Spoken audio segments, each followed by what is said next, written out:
మాధవపెద్ది పుణ్యశిలా ప్రసాద్ నవలా స్రవంతిలో భాగంగా రాగద్వేషాలు నవల తరువాయి భాగం.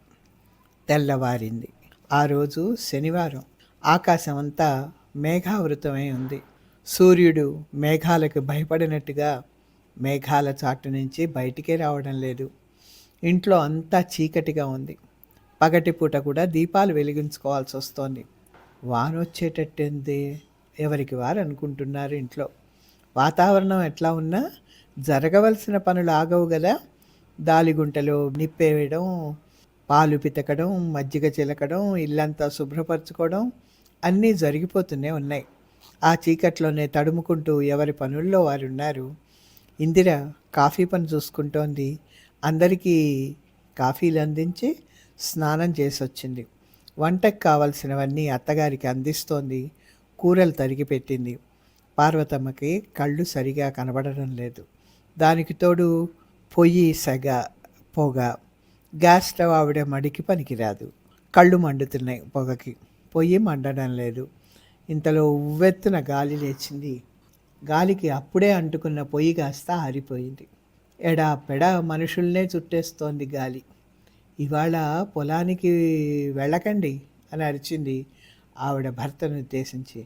పోవే నీ చేదస్తాం అన్నాడు ఆయన పొలానికి వెళ్ళడానికి ఆయుక్తుడవుతూ. అంతలో ఆనంద్ చేతిలో ట్రాన్సిస్టర్తో లోపలికి వచ్చాడు. నాన్న, పెద్ద గాలివాన రాబోతోందిట, మీరు ఇప్పుడు బయటికి వెళ్ళడం అంత శ్రేయస్కరం కాదు అంటూ ఉండగానే రేడియో నుంచి హెచ్చరిక వినపడుతోంది. కోస్తా ఆంధ్ర ప్రజలకు హెచ్చరిక. తీవ్రమైన పెను తుఫాను రాబోతోంది. గంటకు 60 కిలోమీటర్ల వేగంతో గాలి వీస్తుంది. కుంభవృష్టి కురుస్తుంది. ఆకాశమంతా దట్టపు మేఘాలతో నిండిపోతుంది. ముఖ్యంగా ప్రకాశం, గుంటూరు, కృష్ణా జిల్లా ప్రజలు అప్రమత్తులై ఉండాలి. ఇదిగో వింటున్నారా, తుఫాను వస్తోందిట గట్టిగా అరిచాడు ఆనంద్. అందరూ గుండెలు దడదడలాయారు. చూస్తుండగానే తుప్పర, గాలి తీవ్రత హెచ్చాయి. వర్షం పెద్దదైంది. కుంభవృష్టి కురవసాగింది. గాలి వేగం అంతకంతకి తీవ్రమవుతోంది. గుంజకు కట్టేసున్న గేదె ఆ గాలికి ఆ వానకి బెదిరి గింజుకుంటోంది. అంత విసురులోనూ అది గింజుకోవడంలో ఆ గుంజ విరిగి గేదె మీద పడింది. అయ్యో అయ్యో అది చూసిన పార్వతమ్మ బయటికి పరిగెత్తబోయింది. ఇందిర అత్తగారిని పోనీకంట పట్టుకుంది. ఇందిర మామగారు వెళ్ళి పడిపోయిన గుంజ తీసి గేదెని తీసుకెళ్ళి పశువుల కొట్టంలో కట్టేసి వచ్చారు. ఆ కాసేపటికే ముద్దై వచ్చాడు ఆయన. పార్వతమ్మ పొయ్యి వెలిగించడానికి తంటాలు పడుతోంది. గాలి విసురు ఎక్కువైంది. వర్షం వేగం మిక్కుటమైంది. మళ్ళీ రేడియోలో హెచ్చరిక వినపడింది. కోస్తా ఆంధ్ర ప్రజలకు మరో హెచ్చరిక. గాలి వేగం గంటకు 100 కిలోమీటర్ల వరకు పెరుగుతోంది. ఉప్పెన వచ్చే సూచనలు కనబడుతున్నాయి. సముద్ర తీరపు ప్రజలు, జాలరులు ఆయా ప్రదేశాలకు ఖాళీ చేసి వెళ్ళవలసిందిగా విజ్ఞప్తి. ఇది వింటుంటేనే భయం ఎక్కువైపోతుంది అందరికీ. ఏం చేయాలో తోచడం లేదు. ఇంతలో పెద్ద ఉరుము శబ్దంతో పాటు మరో పెద్ద శబ్దం వినబడింది. బయటకి తొంగి చూసింది పార్వతమ్మ. పశువుల కొట్టం కింద పడిపోయింది. గేదెలు, 2 దూడలు హృదయ విదారకంగా అరవడం అంత వర్షపు శబ్దంలోనూ వినపడుతోంది. పొయ్యిని అట్లా వదిలేసి కళ్ళనీళ్లు పెట్టుకుంది పార్వతమ్మ. వర్షానికి గాలికి ఇల్లంతా వణికిపోతోంది. చాలా పాతది ఆ ఇల్లు. ఆ ఇల్లు వదలడం ఇష్టం లేక అట్లాగే ఉంటున్నారు ఆనంద్ తల్లిదండ్రులు. వంటింటి దూలాలు సైతం కదలసాగాయి. ముందేం జరుగుతుందో అని అందరూ భయపడుతున్నారు. వంటిల్లంతా నీటిమయమైపోయింది. ప్రతి పావుగంటకి రేడియోలో ప్రకటనలు, హెచ్చరికలు వినపడుతూనే ఉన్నాయి. ఆనంద్ అన్నాడు, అందరం మధ్యగదిలోకి వెళదాం పదండి, ఇక్కడొద్దు, ఒంటిల్లు ఏ క్షణంలోనైనా కూలొచ్చు. ఒరేయ్, పశువులను అట్లా వదిలేస్తే ఎట్లారా, అవి పోతే మన జీవనాధారం అవే కదా, పార్వతమ్మ దిగులుగా అంది. ముందు మనం బతికితే కదా జీవనాధారం సంగతి. అందరూ మధ్యదూరు రూమ్లోకి వచ్చారు. ఇందిర స్టవ్ మీదే వంట చేసింది. ఆ గదిలోనే అందరూ ఏదో తిన్నామనిపించారు.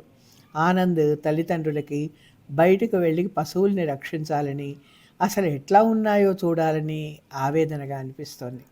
కానీ బయట వర్షపు హోరు, గాలి విసురు తలుచుకున్నప్పుడు బయటికి వెళ్ళడానికి సాహసించలేకపోతున్నారు. పెడపెడమంటూ చెట్లు పడిపోయాయి. ఒక్కొక్క శబ్దం వచ్చినప్పుడల్లా అందరికీ పై ప్రాణాలు పైనే పోతున్నాయి. అరచేతుల్లో ప్రాణాలు పెట్టుకొని కూర్చున్నారు అందరూ కూడా. వంటింట్లోని సామానంతా అతి కష్టం మీద నడుము ఇంట్లో చేర్చారు. ఇంకా కొన్ని మిగిలే ఉన్నాయి. తలుపులు కిటికీలు మూసేశారు. తలో మూల కూర్చున్నారు. అంతలో ఏదో పెద్ద శబ్దం వాన హోరుని దూసుకుంటూ వినిపించింది. అదేమిటో చూద్దామని ఆనంద్ పక్కనే ఉన్న కిటికీ తలుపు తెరవబోయాడు. ఆ మాత్రపు సందులోకి దూరిన గాలి విసురుకి గదిలో ఉన్న సామానంతా చెల్లా చెదరైపోయింది. పెద్ద పెద్ద బీరువాలు కూడా కదిలిపోయినాయి. ఆనంద్ వెనక్కి పడ్డాడు. క్షణంలో అతని చూపు కిటికీ బయట నిలిచింది. నిశ్చేష్టుడయ్యాడు. పక్కన కొత్తగా కట్టిన మేడ కూలి పడిపోయింది. అదే ఆ శబ్దం. కిటికీని మళ్ళీ మూయడానికి ఎంతో అవస్థపడాల్సి వచ్చింది. అందరూ గుండెల మీద చేతులుంచుకున్నారు. మరుక్షణంలో తమ ఒంటిల్లు కూలిపోయింది. ఆనంద్ తల్లి పెద్దగా ఏడవడం మొదలెట్టింది. అంతలో వర్షం శబ్దంతో పాటు ఏవేవో అరుపులు కేకలు కూడా వినిపించసాగాయి. ఏది స్పష్టంగా తెలియడం లేదు.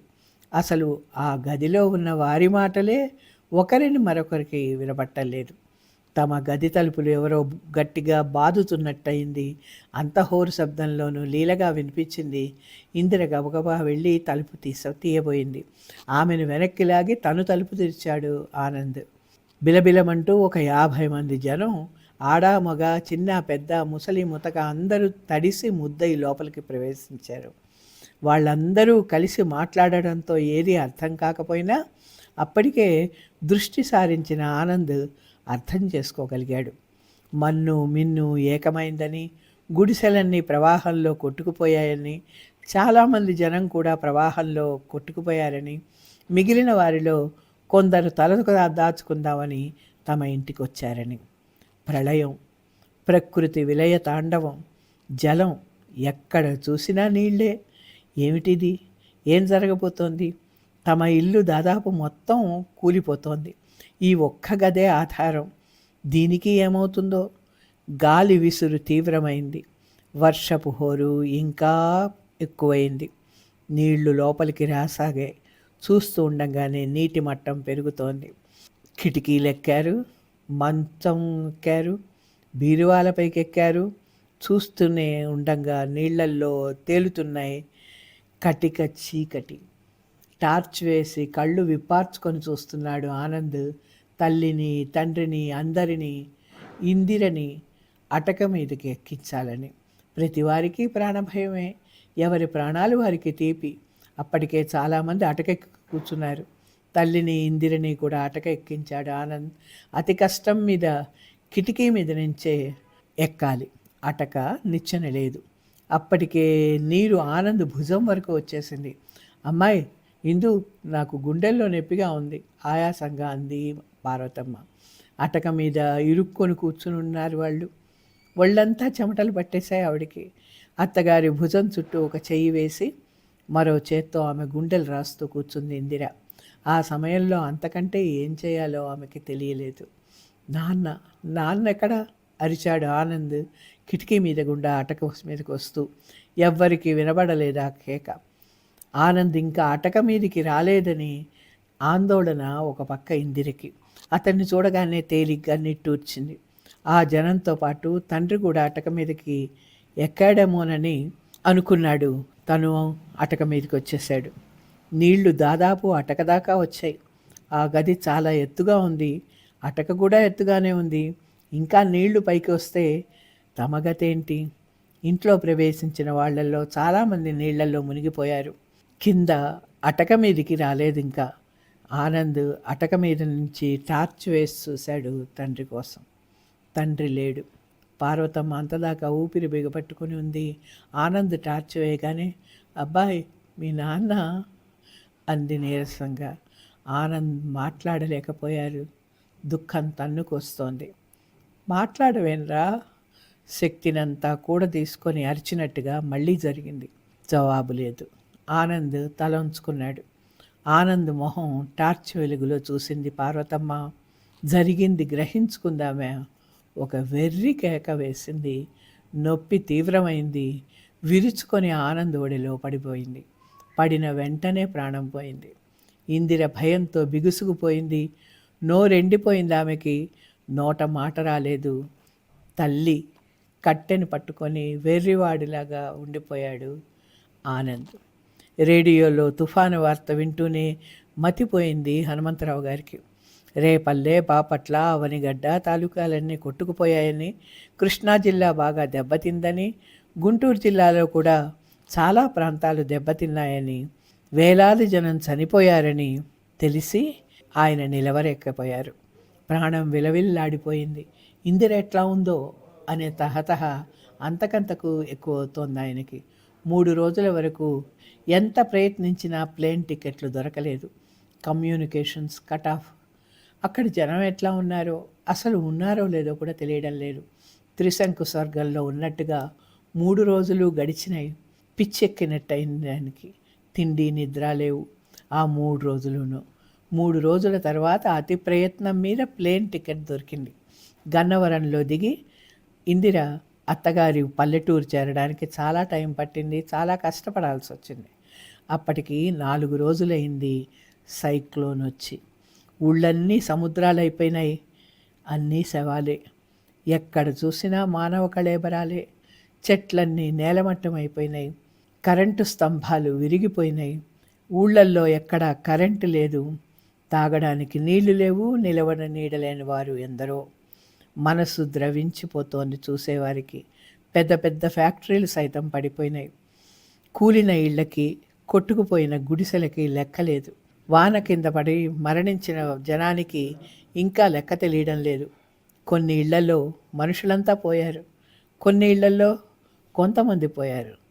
తల్లి పోయి బతికిన పిల్లలు, పిల్లలు పోయి బతికిన తల్లులు, తల్లి తండ్రి పోయి అనాథలైన పసిగుడ్లు, ఇంట్లో అందరూ పోయి మిగిలిన ముసలి ముతక, భర్త పోయి మిగిలిన భార్య, భార్యా పిల్లలు పోయి ఏడుస్తున్న భర్త.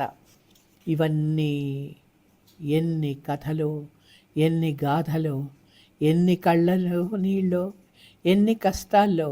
ఏడవడానికి కూడా శక్తి లేదు, తిండి లేదు, కళ్ళల్లో నీళ్లు కూడా ఇంకిపోయినాయి.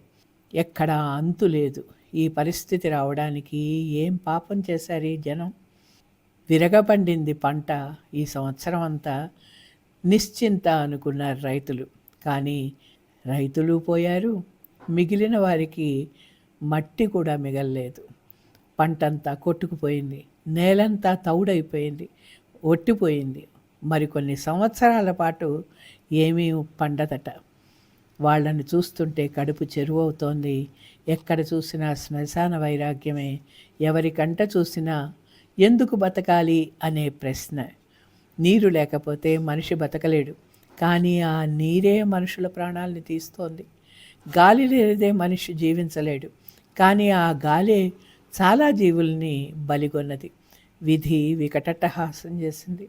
రావు గారి మనసులో ఏదో తీవ్రమైన ఆవేదన, ఏదో మంట, కడుపులో ఏదో చెయ్యాలనే తపన, తాపత్రయం. ఏం చేయగలడు? వీళ్ళకి తను ఏం సహాయం చేయగలడు? అప్పటికప్పుడు 10,000 రూపాయల చెక్కు రాసి సహాయ నిధికి అందజేశాడు.